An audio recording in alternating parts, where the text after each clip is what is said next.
ग्वालियर जिले के डबरा में स्कूली छात्रा के साथ गैंगरेप और उसे पुल से नीचे फेंकने के मामले में हैरान करने वाला मोड़ सामने आया है।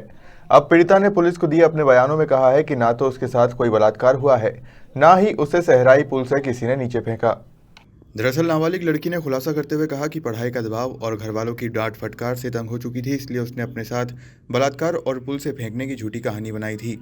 हैरत वाली बात यह है कि इस मामले में 2 स्कूली छात्रों को पुलिस ने बलात्कार और पॉक्सो एक्ट में जेल पहुंचा दिया था, जबकि आरोपी बनाए गए स्कूली छात्रों के परिजन और उनके ट्यूटर लगातार ये दावा कर रहे थे कि घटना वाले समय छात्र अपने कोचिंग क्लास में थे। लड़की का भी सीसीटीवी फुटेज सामने आया था, जिसमें वह अकेली ही जाती नजर आ रही थी। बाद में एक महिला ने भी अपने बयान दिए थे, जो सहराई पुल के नज़दीक अपने घर के बाहर घरेलू कार्य में व्यस्त थी। उसने बताया था कि लड़की काफ़ी देर तक पुल पर अकेली टहल रही थी। इसके बाद वह अचानक नीचे गिर पड़ी।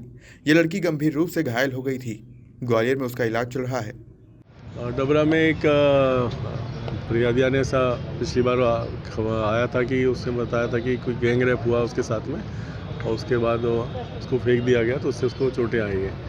उस मामले को पूरा एक टीम लगाकर उसमें वरिष्ठ अधिकारियों द्वारा लगातार उसकी विवेचना की जा रही थी, और उसमें सीसीटीवी फुटेज वगैरह देखने से भी कई चीज़ों की पुष्टियाँ नहीं हो रही थी। आरोपी जिनको बताया गया था कोचिंग में थे, उनके भी बयान आए थे। उन परिजनों की तरफ से भी आवेदन आया था कि इस तरीके से लग रहा है कि जानबूझ के किसी ने गलत जानकारी दी है या गलत तरीके से कहलवाया है। इस बातचीत को का विवेचना में लगातार पूछताछ के बाद में लड़की ने अभी बयान न्यायालय में भी दिया है, और उसका ये बताना है कि उसको परेशान कुछ लोग करते थे, जिससे वो मानसिक रूप से पजल डिप्रेशन में थी, और इस वजह से उसके द्वारा वहाँ पे गया था, अकेले ही जाया गया था। उसको किसी ने दुष्कर्म नहीं किया है, ये बात अभी बताई है। फिलहाल हम इन्वेस्टिगेशन में और भी पहलू देख रहे हैं, उस पर कार्रवाई करेंगे। लड़की स्वयं आरोपी बना जाएगा, आरोपी बना जाएगा।